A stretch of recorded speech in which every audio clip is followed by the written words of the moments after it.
everyone. I'm Neena Gopal. Welcome to Global Express. This is where we dissect developments in our neighborhood, our backyard, especially events that impact India. One of the most intriguing developments in recent weeks, apart from Iran and Israel raining hellfire on each other, was a rare visit by the Iranian President Ebrahim Raissi to Pakistan and Sri Lanka. This is the first visit since their tit-for-tat missile strikes in January, the first by an Iranian president since 2008. Why do I call it intriguing? Because clearly, both Sri Lanka and Pakistan are facing an unprecedented economic crisis, and for Islamabad, they need to bring some kind of calm to their shared border with Iran. Therefore, we saw all the expected statements. So Pakistan and Iran's top leaders were meeting to mend fences. They were going to boost economic, border, and energy ties, trade, connectivity, agriculture, and people-to-people contacts. It was about seeing that Balochistan didn't become an issue, that the oil pipeline was a priority, as was Chabahar port. For Iran, seen as at the heart of the instability in the Middle East, it seemed like an opportunity to show the world that it's not completely isolated, that its anti-Israel and anti-West agenda has some resonance in the region. So Raisi's visit to Pakistan could even see a free trade agreement come through and a hydropower project in Sri Lanka. He's reached out to Dhaka, he's reached out to the Maldives. India's energy imports from Iran are becoming completely insignificant. Its backing of Israel in the war with Hamas has affected ties to a certain extent. In January, we did have External Affairs Minister S. Jaishankar visiting Tehran. So Raisi's rhetoric against Israel and the West and its allies for the attack on Gaza and Palestine was on expectant lines. But if you look at the actual investment in South Asia, it's minimal. So what was this South Asian foray really about? And why was it that a few hours after Tehran and Islamabad signed 8 memoranda of understanding, the United States warned Pakistan it would face sanctions if it goes ahead with its plan to trade with Tehran? Inward-looking, election-bound India hasn't really taken cognizance of Iran's attempts to enlarge its South Asia footprint. But the US threat of sanctions, we should actually take cognizance of. It stems from very real fears in Washington that the real reason behind the Iranian leaders' visit to Pakistan is to pull off another Abdul Qadir Khan 2.0. In other words, just like the time when the father of Pakistan's nuclear bomb, Dr. Abdul Qadir Khan, sold nuclear parts and nuclear secrets to Iran and Libya, Iran could be back to paying the temptress, tempting Pakistan to go back on the same route. Today, I'd like to take a long, hard look at where Pakistan stands, how its weak economy is, puts it, even though it's got a long-awaited IMF loan of $11 billion, it is at something of a crossroads. A Pakistan that is being forced to walk a very fine line between two growing parts, China and Russia, that have no compunctions about tapping Iran for their own ends, and the United States that is getting sucked deeper and deeper into a war in Europe and now in the Middle East, and the Red Sea, where India is getting sucked into playing the role of maritime policeman. So we have 3 eminent experts to give us the lowdown on the story behind the story of President Raisi's Pakistan foray. First, let me welcome Ambassador Yash Sinha, who served as High Commissioner to the United Kingdom and Sri Lanka, or also served in the UN in Pakistan and in Riyadh, and one of the Indian diplomats who participated in the Bonn Conference and the London Conference on Afghanistan. Welcome, Ambassador Sinha. Thank you. Thank you, Neena. I would also like to welcome Dr. Aftab Kamal Pasha. He's Director Gulf Studies Program at the Center for West Asia Studies School of International Studies at the Jawaharlal Nehru University. He writes extensively on Israel, Iran, Iraq, Gulf countries, West Asia, of course, India, and has authored dozens of books on the subject. Welcome, Dr. Pasha. Thank you. And last but definitely not the least, Dr. Iqbal Chand Malhotra, author and documentary filmmaker, whose last book, The Bomb, the Bang, The Mullah and the Poppies, A Tale of Deception, is absolutely one of the finest exposés on how Pakistan not only financed its nuclear program, but sold centrifuge parts and other nuclear technology that the father of Pakistan nuke bomb, Abdul Qadir Khan, had stolen from his Dutch employers and sold to Iran and Libya. Welcome, Dr. Malhotra. Thank you, Nina. Let's start with you, Ambassador Yastina. We cannot disregard the fact that Iran and Pakistan do not exactly have the easiest of relationships. Tehran and Islamabad have not seen eye to eye on a number of issues.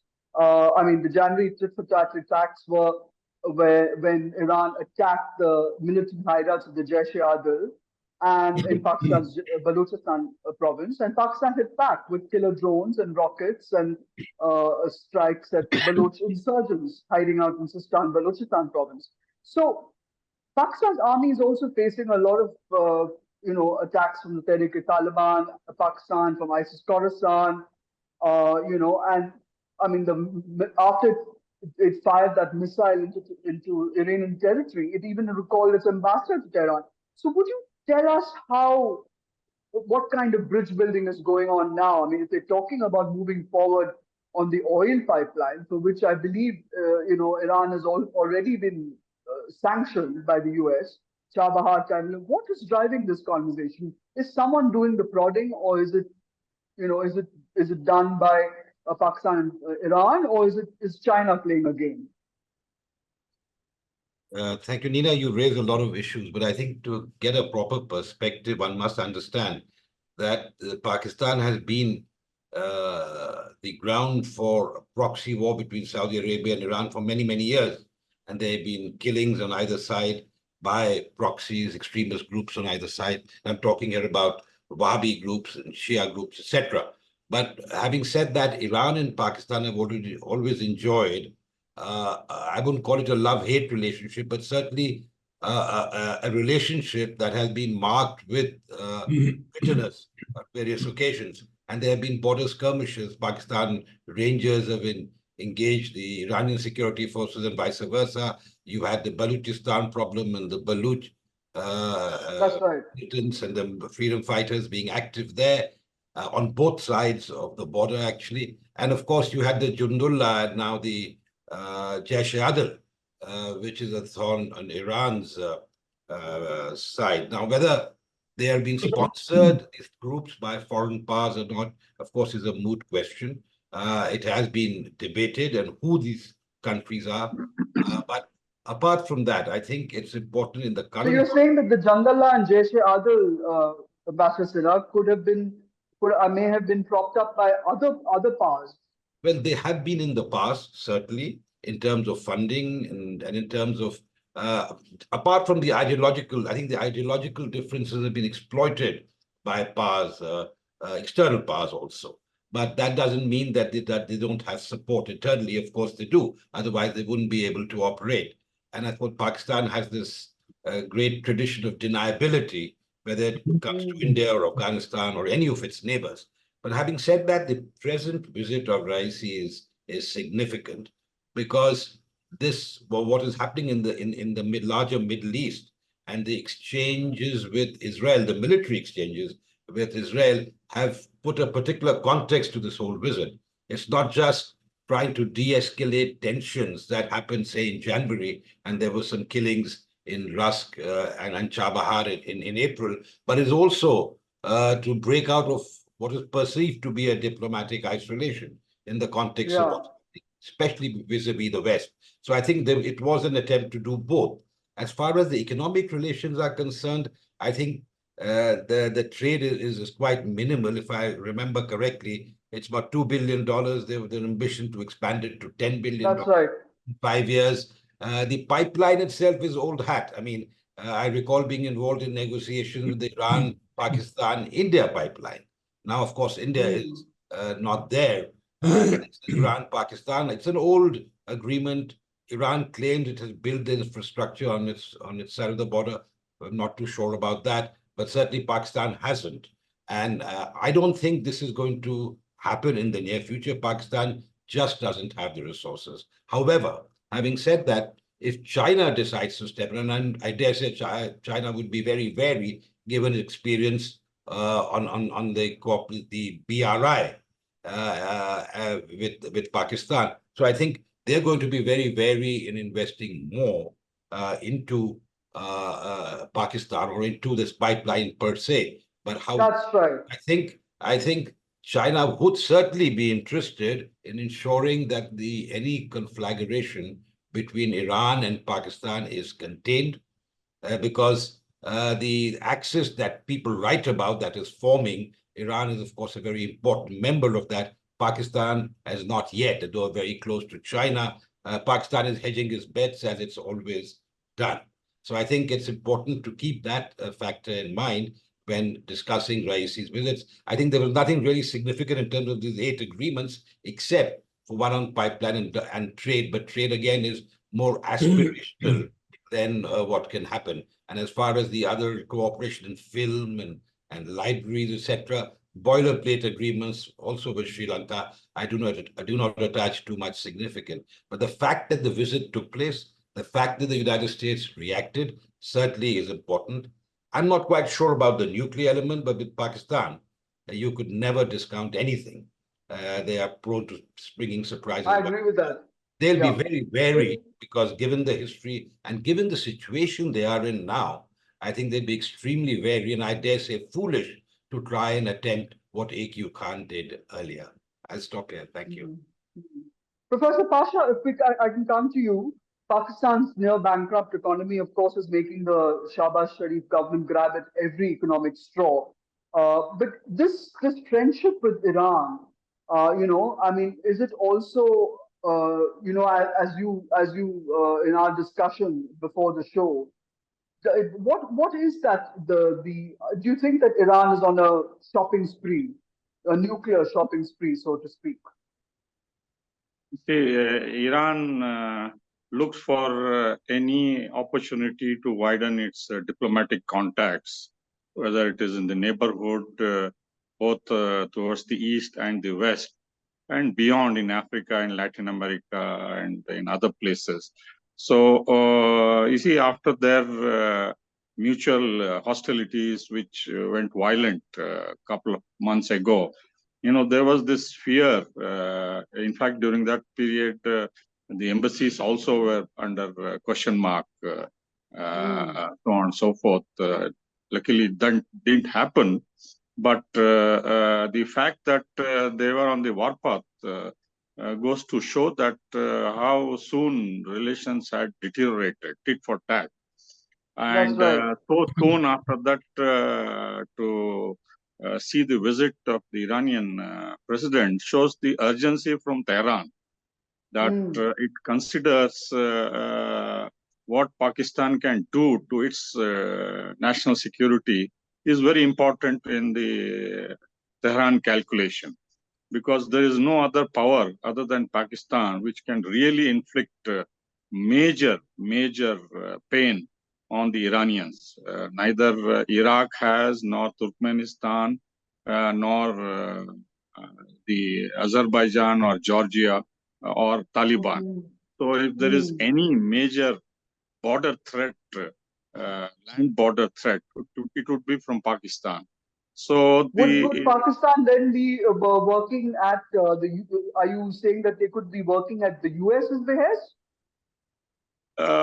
Well, that could be at the background, but my concern is the two important visits which Pakistani leaders make to Saudi Arabia. One is the Pakistani army chief, whose visit or talks with MBS was supposed to be a courtesy call, but press reports say that it was more than 4 hours talk. It went on for 5 hours. Is open for speculation. And the second one is Shahbaz Sharif himself visited Riyadh and held extensive talks with the Saudi leadership, including MBS.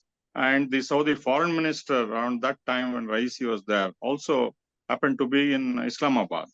So there is this concern. The visit of Pakistanis to these Saudis is related more to regime security of the House of Saud, because they bank on Saudi Pakistani manpower in case of extreme threat to the House of Saud's rule there. But despite the Chinese-mediated Iranian-Saudi normalization, there is this underneath the surface tension between Iran and Saudi Arabia, whether it is in Iraq or Syria or Lebanon or Houthis or Hamas.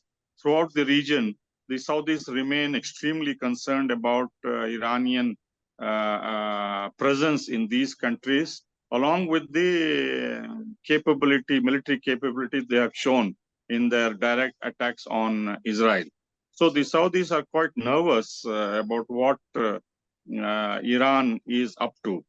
The other part of your question is there is also nervousness? nuclear part of the question, which No, is before we get to the nuclear part, can I ask you whether there's also nervousness about the role that the Taliban are playing? Because the Taliban are up to all kinds of games on the Iranian border too.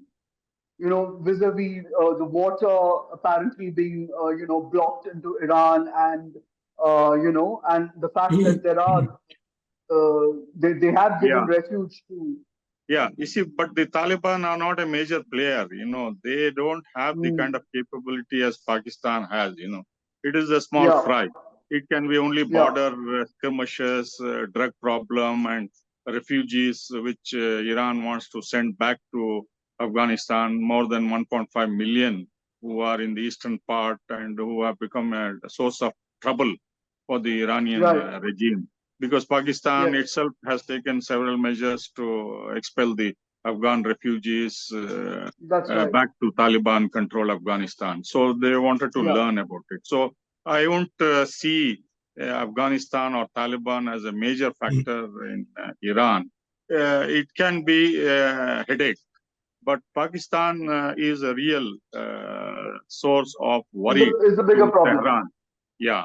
So the Americans, of course, are behind this through the ISI and the military, over which they have substantial influence, because Pakistan remains major non-NATO ally still.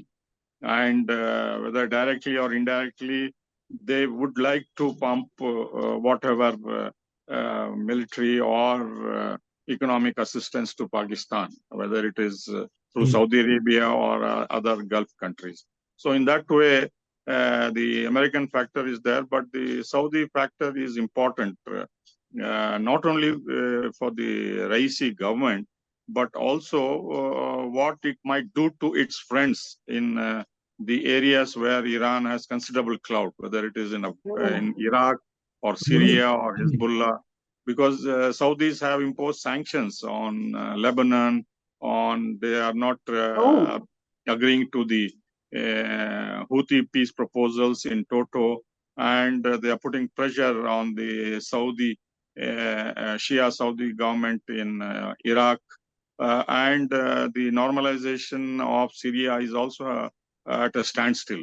So the Saudis are putting considerable pressure on Iranian allies in all of these extended West Asian part. So the Iranians are quite concerned about any Pakistani attempt to support Saudis if there is a big shake-up, because the MBS is desperate to become king because of the ailing father, and he has alienated himself with the other members of the six Sudaidi brothers by we can cut to eliminating them. the nuclear aspect, which I think is the interesting background to this story. Yeah, I see. As far as nuclear issue is concerned, now the whole world knows that Iran is very close to, if it has not achieved the kind of enrichment it needs to have a couple of bombs. So there is this talk about 1 week, 10 days breakout, and it can Washington Post said manufacture. 10 days. Yeah. So it may be accurate or it may be disinformation, but the point is the Iranians, I think they have the capability of assembling a bomb. But their main worry is, you see, their aging American planes are not safe for the delivery.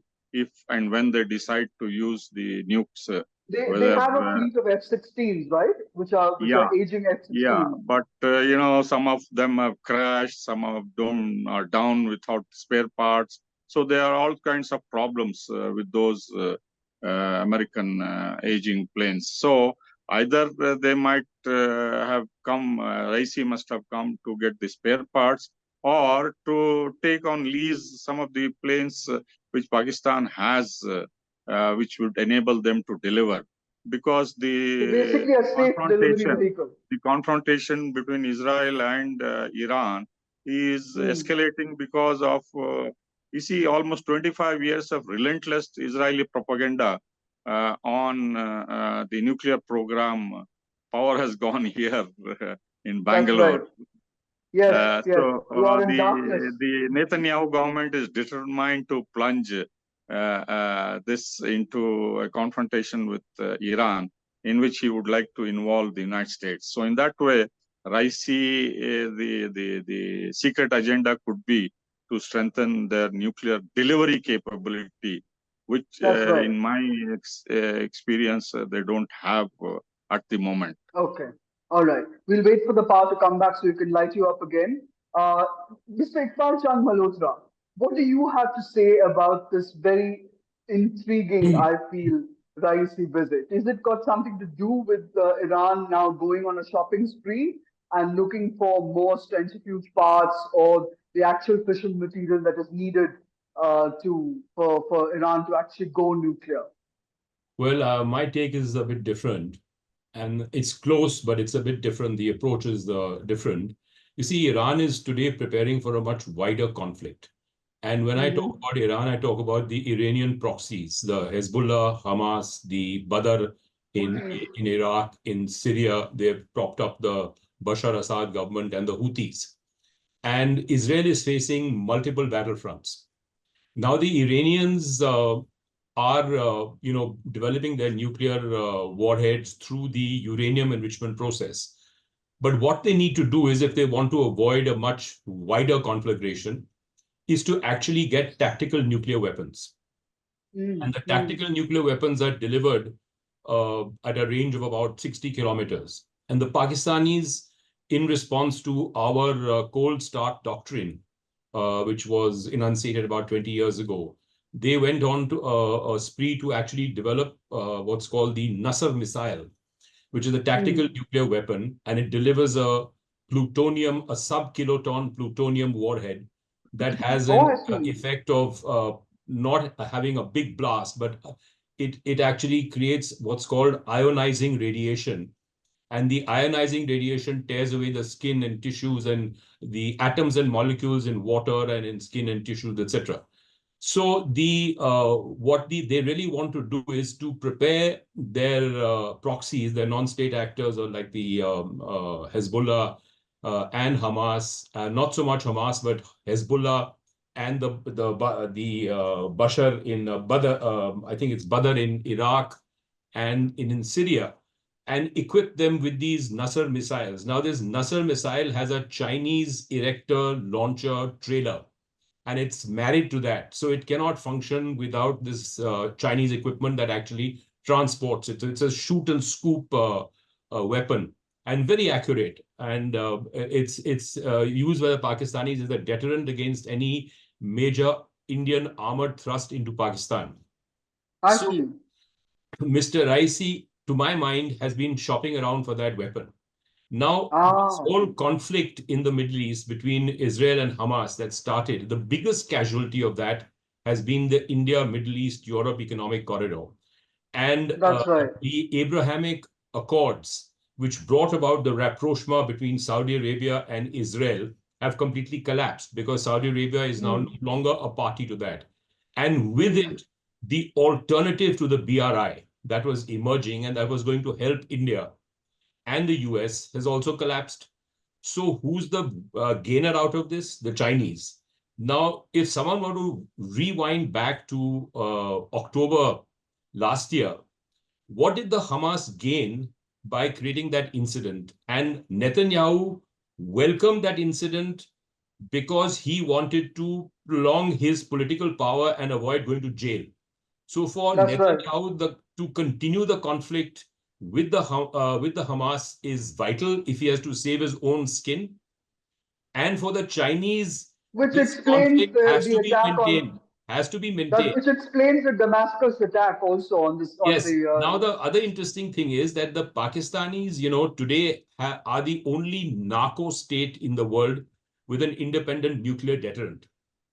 And Wow, they are quite now a, the quite largest, they are the largest producers of methamphetamines in the world. And they supply the Sinaloa drug cartel in Mexico and the Jalisco drug cartel with crystal meth, because crystal meth produced with ephedra, which is grown wild in Afghanistan, is about 95% pure and it is very cheap. To give you an example, 1 ton of crystal meth made from the ephedra process costs the ISI to about $326,000 to acquire per ton. And the retail price in North America is about $40 million a ton. So you see the price difference. It's about almost like, 300 times. So it's a very important issue that is affecting the United States because it's going through a very big meth crisis. And they've been battling meth for the last 20 years. And they keep on banning the precursor chemicals, and the Mexicans find a way around it. And they finally zeroed in into Afghanistan. Now, the ISI, actually, if you look at the Taliban in Afghanistan, it's composed of what was formerly known as the Quetta Shura and the Haqqani brothers and the Hizb Islami, Hekmatyar's Hizb Islami. So you find that all of these were 3 proxies of the ISI. And the ISI today is the one who is the aggregator of both the heroin business, which comes out from the opium poppies, which are cultivated in Afghanistan. Then they come into processing into heroin in the refineries in Pakistan, and now the meth business. So Pakistan today is a country that relies on 2 commercial crops. And these 2 commercial crops are opium and ephedra to actually sustain its nuclear program and its whole army of non-state actors, which have to also be fed and clothed because they fought and they destroyed the Americans in Afghanistan. They defeated the Americans. That's right. The Americans are no longer so friendly with the Pakistanis as people would like to believe, that they still are Pakistan is still a non-NATO ally. That's all very well on paper. But in practice, the Pakistanis cannot forget the humiliation heaped on them when the Americans killed Osama bin Laden. And in retaliation, the jihad that President Musharraf launched against the Americans in 2003, 2004, and was continued to the time of General Bajwa, that led to the defeat of the Americans and the collapse of the nascent democratic state of Afghanistan, which was created by the Americans. It barely lasted 20 years, and the whole thing collapsed.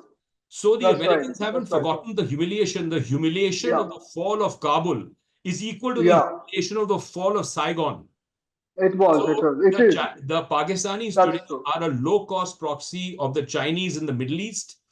And the Chinese are in Iran. They have strong interest in Iran. And if at all any weaponry or designs or blueprints or technology has to be disseminated, the Chinese will use the Pakistanis and through the back door. Let's if I could just go back to Ambassador Sinha. I've been talking Nina Gopal, I would like to just mention one point what Iqbal Malhotra said. Saudi Arabia was not part of the Abraham Accords. It was Bahrain, UAE, Morocco, and Sudan. You see, these 4 countries normalize relations and have diplomatic relations except Sudan. But Saudi Arabia was never part of the Abraham Accords. But the deals between Saudi Arabia, the whole IMEC corridor couldn't have happened unless the Saudis and the Israelis cooperated. Because that's a different matter, but it was never part of the Abraham Accord. In a manner of speaking, they are in part of the greater embrace of those accords, because that accord brokered the peace between Israel and Saudi Arabia, which no longer exists today. No, there is another grouping of Israel, America, Saudi Arabia, which is working on this corridor. But to link Saudi Arabia before normalization with Israel, that would not be accurate. That's my point. Anyway, Anyway, if I can just come to you, Ambassador Sinha, I've been talking to a couple of people who tell me that there could be a move by the US, which has lost all its patience with the current Taliban regime of restoring women's rights and working in tandem with the US. Apparently, they've approached various people from ranging from former President Hamid Karzai and so on to maybe start another Bonn conference. Now, the last time that happened, it got hijacked by Russia, and it was in Moscow when all these players, the Haqqanis and so on and so forth, were talking to each other. Do you see is there a tactical sort of move by the US then to regain Afghanistan? And I mean, you've traveled to in all of these countries, and how will that go down? Is that even a slight possibility that they could replace the Akhundzadas with the remnants of the old Northern Alliance? The short answer to that is I hope not, because the Americans have, I think, meddled enough and cleared the pitch. I recall when I was the head of the Pakistan-Afghanistan-Iran division for 4 years, we had even 2 rounds of trilaterals with the Afghans and the Americans. And the Americans knew exactly what was happening, and yet they persisted with their folly. So what they did in Afghanistan, I tend to agree with Mr. Malhotra about what the mess that the Americans made there, and the fact that they left with the tail between their legs, it was as bad as perhaps the evacuation of Saigon. But having said that, I think there needs to be some modicum of stability in the region. Now, obviously, if the Americans try and retrieve a lost situation, a situation entirely of their making, if not entirely, at least mostly of their making, I think it's too little too late right now. And whether they'd use Pakistan or not, I'm not sure, because Pakistan itself is having problems.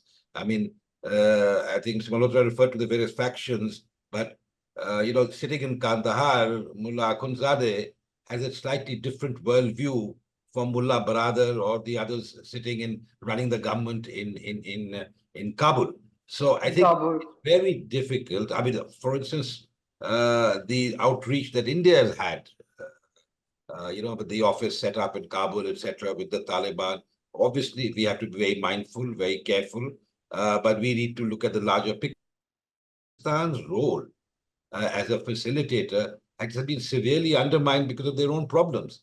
The problems between Afghanistan and Pakistan were always inherent in history, basically the Durand line, etc. But it has been exacerbated now, despite the fact that the Haqqani faction was largely a creation of the ISI, if not just the Haqqani faction, but the Taliban per se.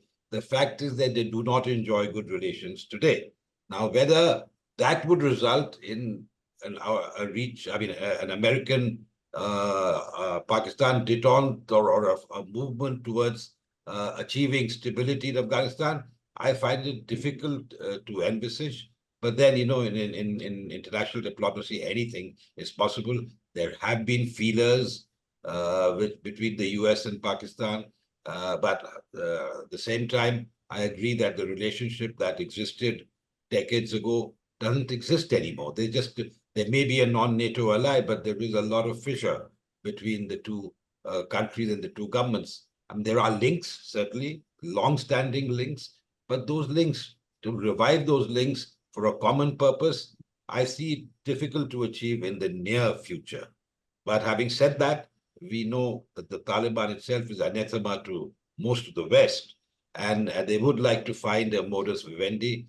The Taliban itself was created with the help of these people, and the Doha talks was facilitated by our Western friends, the UK principally and the US, and we've seen the result. And we kept warning our partners in the West of the consequences of the actions they were taking. And now, I mean, it's very easy for me to say, I told you so. But the fact is that we're all seeing what's playing out in Afghanistan and how it will impact the region. So we in India needs to be extremely mindful, monitor what's happening, and certainly open channels of communication with the Taliban. Doesn't necessarily mean posting an ambassador there, but certainly we must have channels of communication, and I think we do. So I think it's important to keep our channels open and be part of any solution, if there is any, in the near term or the long term, and rather than be excluded, which is what our neighbor to the West, Pakistan, would like. Always, always. If I can come to you, Professor Pasha, you know, Iran and Pakistan's bilateral trade is on paper is nothing. I mean, it's really nothing. But there is a sizable informal trade between the two countries. You know, there's liquid petroleum gas, crude oil. Iran provides apparently electricity to Balochistan and other border areas in Pakistan. So, you know, I mean, and tens and thousands of Shia pilgrims go to Karbala from Pakistan to Iran. You know, but this pipeline that they're talking about, you know, and is that something that is even feasible? You know, and the north-south corridor that's also being talked about, you know, which now excludes India, right? I mean, is there a possibility that Iran and Pakistan could come together at the expense of India? Maybe not at the expense of India, but there are two things. One is because of the sanctions on Iran, which it has been facing on and off directly from US, then UN, EU, and various other sanctions. For the last 20 years or so, the Iranians have developed their non-oil sector by diversifying into various other areas. So they have been exporting products to neighboring countries because of the road connectivity, whether it is Turkey, Iraq, or Turkmenistan, Central Asia. And to Pakistan also, they have considerable non-oil exports because of the price tag, because of financial problems in Islamabad. The Pakistani regime finds it cheaper to buy many of the products, some engineering products also, including cars and so on and so forth. So the non-oil trade between the neighbors has been growing considerably because of the push by Tehran. The second factor is, as others, and you have highlighted the economic predicament of Islamabad, you know, with the begging bowl from China to Saudi Arabia, IMF, everywhere. You see, the oil and gas bill of Pakistan is quite high. They have to pay through their nose and sometimes borrow on loan terms from these oil-producing countries, including UAE and Saudi Arabia and others. So now, this oil pipeline, gas pipeline with Pakistan has been in the making for more than 20 years for various reasons. You know, I remember when Condoleezza Rice had come to Delhi for official talks. You know, in a press conference, she said, you know, why is India talking about Iran-India Pakistan pipeline? You know, for its energy security, they should be talking with us, with the United States, not with Iran. So this is the kind of haughtiness which the Americans had way back. So the Pakistanis have taken steps to build their part of the pipeline. There's no doubt about it. Considerable work has been done. I think there is this compulsion, economic compulsions to import, if not oil and gas, at least there is a proposal to build power plants which use gas on either side of the border so that Pakistan can import power. The Iranians were also willing to sell this power to India, but we developed cold feet because of the Pakistan factor, so on and so forth. But there is need for both electricity and gas in Pakistan, and I think they will find a way out if the Americans get worried about this pipeline, because in any eventual rapprochement in this region, you see, the Iranians have an upper hand, whether it is with Saudi Arabia or with Israel or with other actors. They have built up considerable clout, and their linkages with China and Russia also help in one way or the other. So in that way, sooner than later, the Pakistanis may find the compulsion to import gas, maybe in limited quantities, maybe to manufacture power and get the the thermal power from these plants. Yeah. Neena, Mr. Malhotra, I can come to you. Sorry, can I just tell me. 2 points that Professor Pasha made. One, of course, the IPI, the Iran-Pakistan India pipeline, which doesn't exist anymore, Iran-Pakistan pipeline. It's been on the works. But the problem is not just that India was worried about supply through Pakistan. Obviously, that was a major problem for us. But more importantly, the Iran-Pakistan pipeline will pass through very hostile territories in Balochistan. Pakistan is unable to ensure security of the Sui gas pipeline. So this is a major constraint. Apart from costs in the economy, the security of the pipeline for Pakistan will be a nightmare. The Chinese investments in Afghanistan, in Balochistan, have come under attack. CPEC too.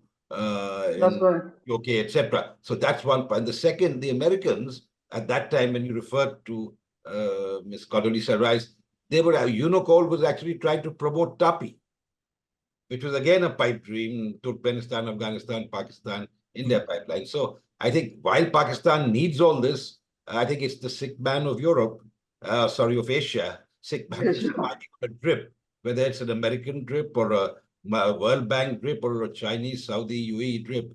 It will be, I mean, in the foreseeable future, will be surviving on the IMF drip at least. Sorry, Nina, before you ask your question, I'd also like to contribute to this discussion about the pipeline.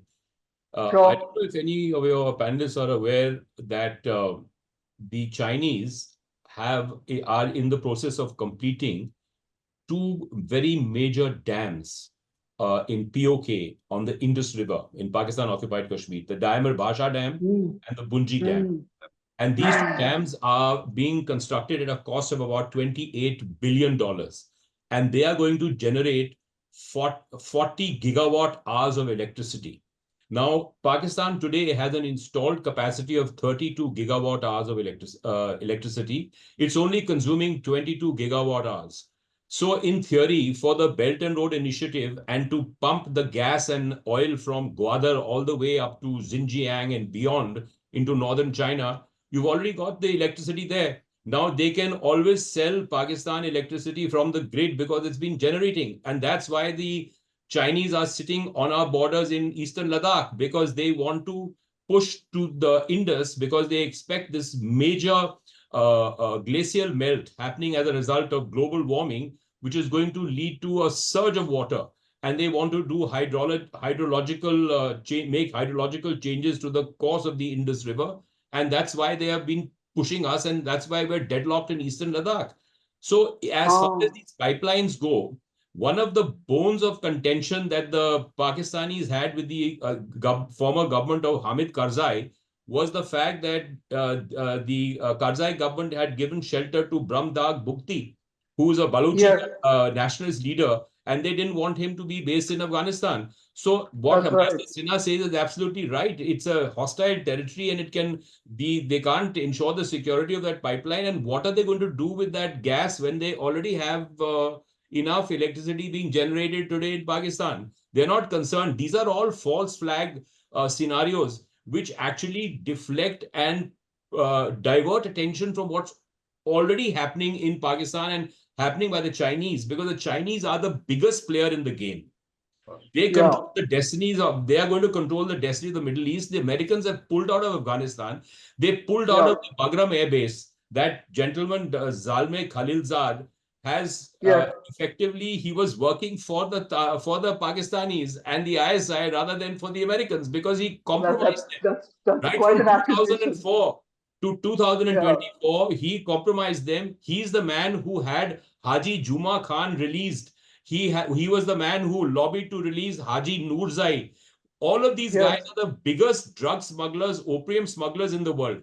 Now, the Pakistani state, the Directorate S and the deep state cannot function without the opium and the methamphetamine revenues, because you need to upgrade your nuclear weapon system, you need to upgrade your entire nuclear arsenal, you need to keep all your army of jihadis alive and kicking. So where's the money coming from? It's a bankrupt country. They have no exports of any consequence. Their revenue today to finance these activities comes from narcotics. That's so, it. Malhotra, but how do they keep their nuclear missiles safe? I mean, is it all in Kahuta? No. How is it They protected keep from? their nuclear missiles. They keep on moving their nuclear warheads in unmarked commercial vehicles that keep on driving from one place to the other. So the Americans can never pinpoint where all their warheads are at any given point of time. If they were My gosh, that's stationary, brilliant. the JSOC, that's the Joint Special Operations Command, would have completely disarmed their nuclear arsenal. This is the biggest thing that defeated the Americans. And they knew that. And the Pakistanis and the Americans have been at loggerheads, because the reason why the Americans could not really get into Pakistan and destroy all the terrorist infrastructures were because of the Pakistani nuclear arsenal. So it's Pakistan has a a nuclear very bomb. peculiar, standoff, game of paradoxes that has been taking place there for the last 20 years. So would you say that Pakistan has a nuclear bomb, but Iran does not? No, Pakistan has already many nuclear bombs, and what Pakistan has done is that these smaller tactical nuclear warheads, they are based on plutonium, and they imported this technology from North Korea. First, in the time of Dr. A.Q. Khan, they were supplying uranium enrichment technology to North Korea, and the North Koreans were supplying ballistic missile technology and their Nodong category of missiles to the Pakistanis, brokered by the Chinese. That trade is still continuing today, but uranium is used to make big bombs which are on ballistic missiles, and on these tactical nuclear missiles you need plutonium warheads, and the North Koreans have developed that technology. The Pakistanis have given them the Nasr missile, which is a variant of the Houthis missile. And so there's been a very vibrant interchange that's been going on for the last 30 years between the North Koreans and the Pakistanis. So let's be very clear about it. It doesn't all come into the public domain, but those who are in the know are in the know. So Pakistan's ballistic missile program, I mean, it's obviously something that the Americans are as concerned about as they are with Iran. The Timur, my interrupting you, the Timur ballistic missile, they changed the name of it and gave it to another smaller range tactical missile. The American President Obama wanted the Pakistanis to dismantle their ICBM project. They didn't do it, but they haven't been successful in making it because they don't have the technology. But it's not that they don't want to make it, because their perception is that America is still one of their biggest existential enemies that could turn against them at any point of time. I mean, the Americans hold countervailing power because all the Pakistani generals have their children in American universities. They've all got green cards, and all their bank accounts are in the Caribbean, in all these offshore centers. So they've got them by the short and curlies, as they say. But still, they fear the Pakistanis, and the Pakistanis fear them. I mean, it's an odd situation, but it's been hanging like that. And they needed the Pakistanis to actually get to Osama bin Laden, because he became this larger-than-life character who was dominating the discourse. And they had to get at him, and they were being frustrated. So if the Americans, you read Carlotta Gall's book, The Wrong Enemy. I mean, Pakistan actually was the enemy of the Americans, not the Taliban. I mean, who created the Taliban? President Musharraf. Directorate S, they hunted out Mullah Omar. And this man, Hibatullah Akhundzada, who's the head of the Taliban today, he was selected by Directorate S, by this guy, what's his name, Lieutenant General Hamid, who was the ISI chief, the former ISI chief. They were the chaps who placed him after Baradar was killed by a drone attack. Then there was another guy, and then this Hibatullah Akhundzada came into the picture. He's a creation of the Pakistanis. And they are dependent today, the Taliban, on the revenues. The Pakistanis enable them to sell their entire opium crop to them, which is then processed into heroin, then goes into the Mexican supply chains, and today methamphetamine. So while on the surface they may appear to be at loggerheads, but underneath the surface they're thick as thieves because they have a commercial relationship, and money talks more than anything else. Politics be damned, it's money that's important. Yeah, Master Sinha, what do you have to say about this current dispensation in Pakistan? I mean, are they are the fact that the army is still calling the shots, the fact that that it's a patriarchal kind of I mean, you bring the sharifs in and the daughter is installed as the chief minister of Punjab and so on and so forth. It looks almost as if there's some kind of an agreement. How does that affect us? Do we post these elections in India? Do you think we should actually reach out and have a stronger relationship with Pakistan and with Iran and Saudi Arabia? Certainly we should. I mean, in principle, I see no harm. We must have good relations with all these countries that you named. But as far as Saudi Arabia is concerned, can we trust our neighbor? No, Pakistan is the problem. Iran, the EM was in Tehran in January, and they renewed the agreement on Chabahar. I went to Chabahar in 2011, and it was very clear that apart from Shahid Beshti terminal, even the connection up to Daranj, Delaram Daranj highway through Khurram Shah, that area through Iran into Afghanistan, and that is only one link. The link to Turkmenistan and Central Asia is far more important. But I think what is here important is that Pakistan is in the throes of a crisis. It's perpetually in crisis. The elections really haven't solved the problem. For now, Imran Khan and the PTI, I won't say have been contained, but they certainly the problems that they created on the street have been contained through brute force and through various methods that the Pakistan army is very good at employing. So I think we shouldn't be in a hurry to reach out to them. I think they need to decide whether they want to talk to us, because if their precondition is to take back abrogation of Article 370, they're living in a fool's paradise. So I think we certainly need to be careful. We need to monitor what's happening, but we don't necessarily need to reach out. Of course, after the elections, depending on what Pakistan wants to do, and I mean, you're talking about the economy, their best bet is India, as far as the economy, much more than Iran, or I dare say even China. Maybe China is very good at capital goods, etc., and weaponry. But the food to eat, I mean, that's important for them. The trade across the Wagah border was so important, is so important, but they are blindsided by pathological sort of, I would use the word pathological hatred, but probably inbred. I've lived long enough in Pakistan and dealt with it years, so people think I'm a cynic, but it's not that. It's just being realistic. So I think we need to wait. As far as Iran is concerned, I mentioned we've had a visit. We are mindful of the sanctions. We don't want to get involved because, I mean, Chabahar, we would have invested much more. 80 million is nothing. We would have done much more, but we have to be careful of the sanctions. We beat the sanctions a bit in 10 years ago through, escrow accounts in UCO Bank and in EIH Bank in Hamburg, but all that also had to stop. And for the last 4 years, we're not importing oil. But we have continued to engage Iran actively, and that's important. And as far as Saudi Arabia is concerned, what a sea change from 1986 when VP Singh came as finance minister to Saudi Arabia, and today our relationship is, has been enhanced. And just one thing. No, it was just once. It was VP Singh before the elections that. So first, I see. Yeah. Okay. The Joint Commission. Just one thing came much later. But anyway. Yeah.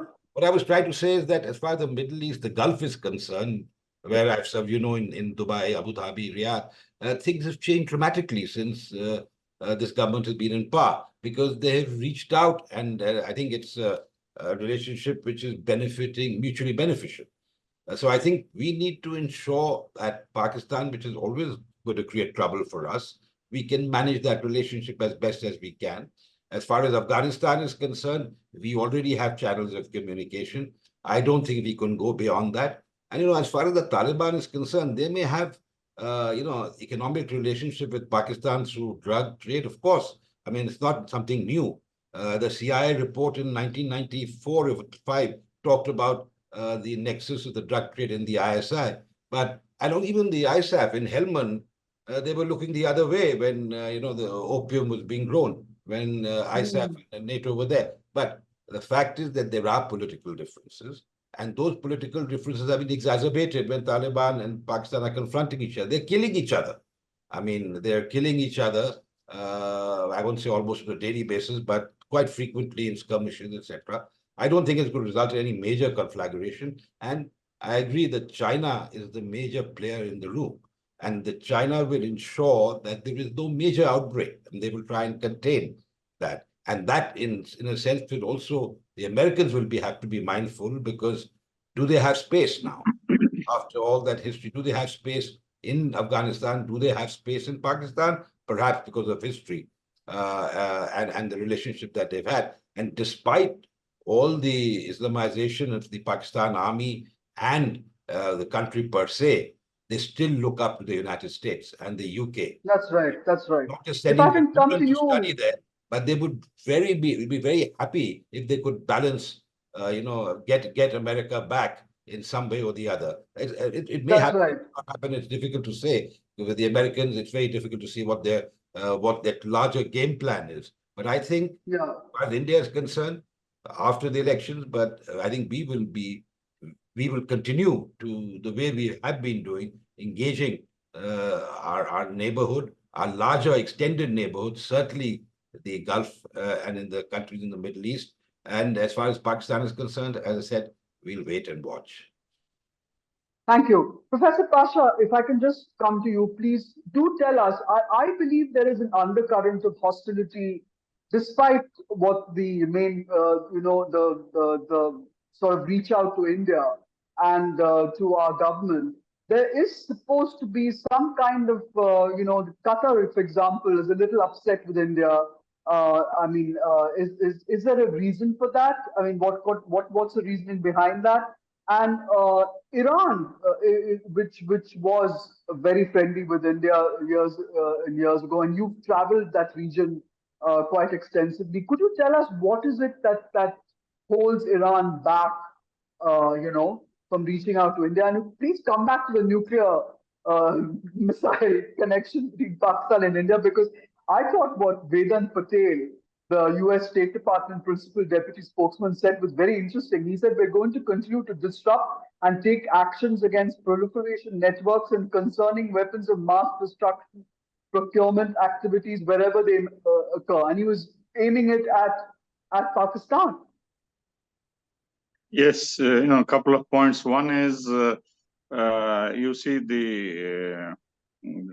in India, it has become fashionable to talk about Pakistan as a failed state and, its economic problems. Both retired diplomats and analysts have been, talking about it for the last several years, if not decades.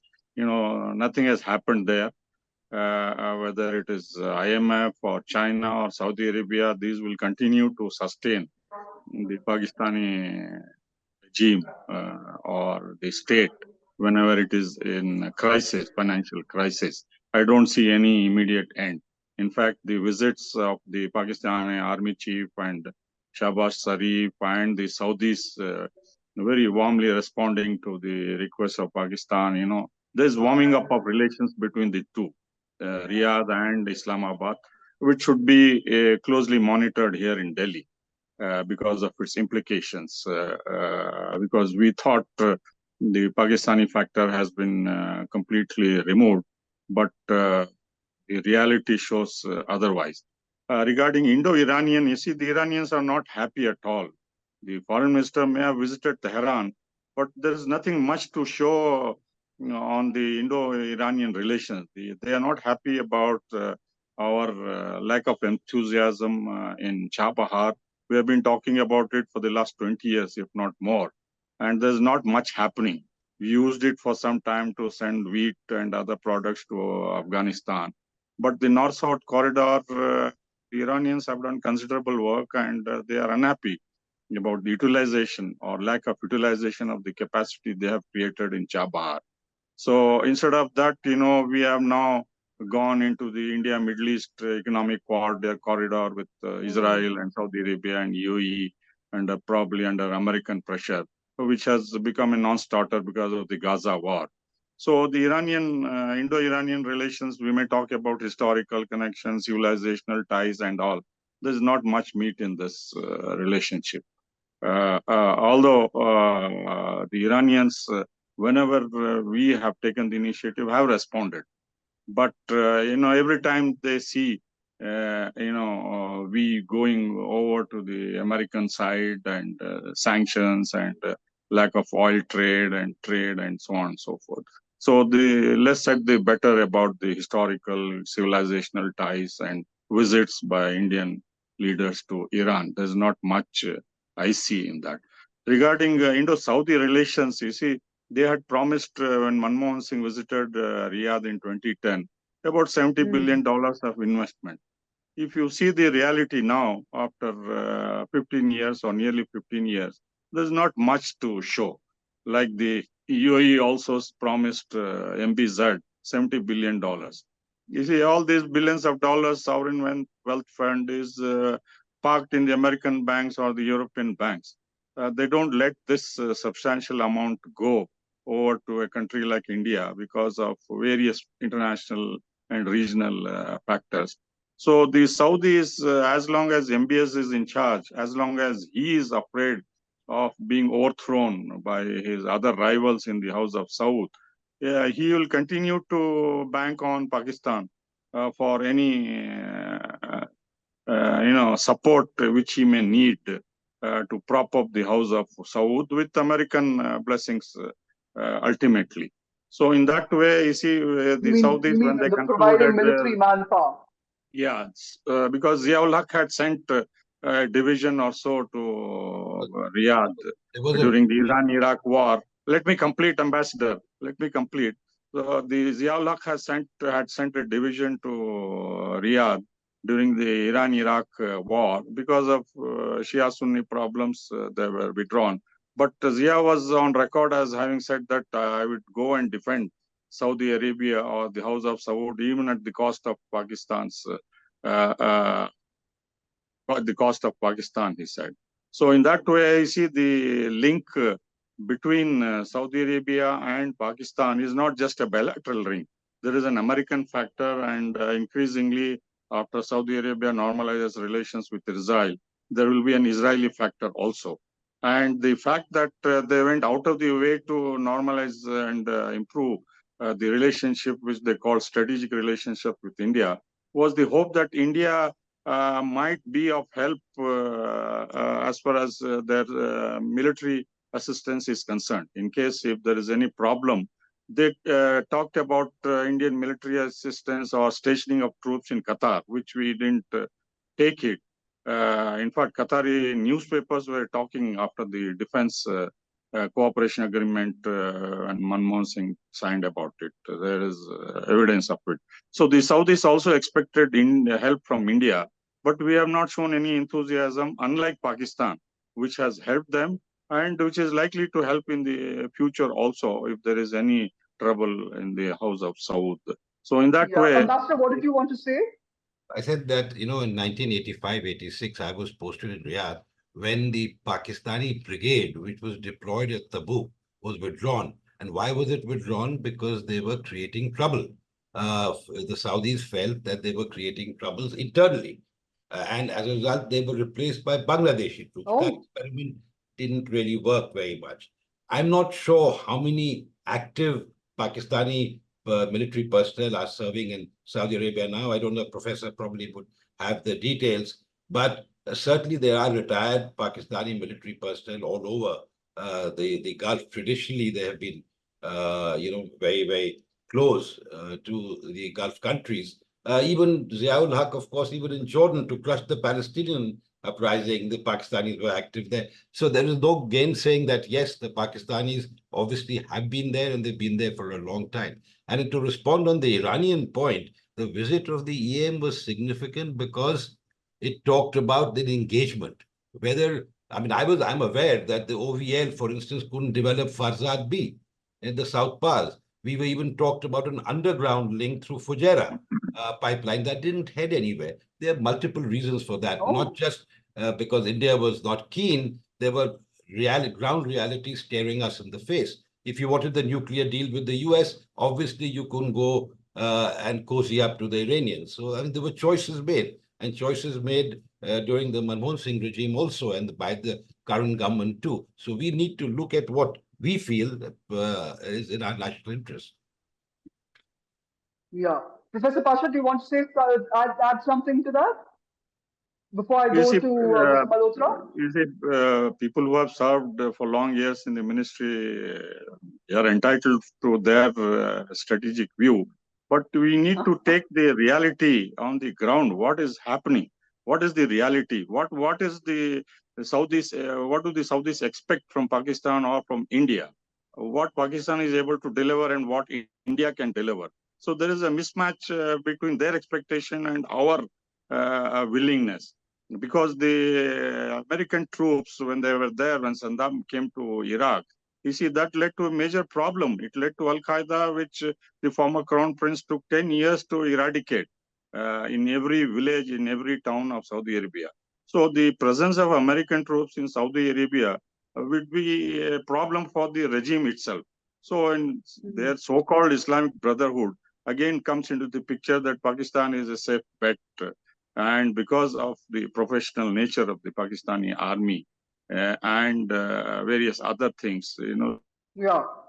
So, Mr. Malhotra, last week I was reading up a story about how these four entities involved in proliferating weapons of mass destruction were, based in China and Belarus, were actually, supplying equipment and other items to Pakistan's ballistic missile program, and they were sanctioned by the US. Professor Pasha, do you know something about this? Do you want me to respond or shall I?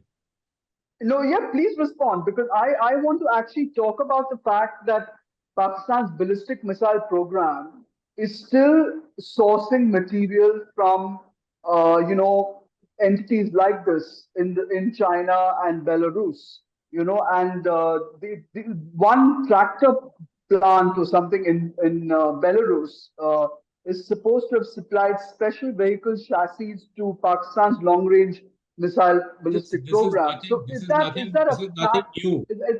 nothing new. It shocks me. It doesn't shock you. I can see that. It's nothing new. It's been going on for the last 40 years, 45 years. Yeah. Ever since the fall of Dhaka, when Mr. Bhutto then decided to build the Pakistan nuclear bomb. In fact, that's very interesting. That the fact that Zulfikar Ali Bhutto should really be called the father of the nuclear bomb. Because he was the one who convened a conference of scientists in early January of 1972, where he was looking for inspiration and trying to gauge into the thought processes of the Pakistani scientists, and he was very disappointed.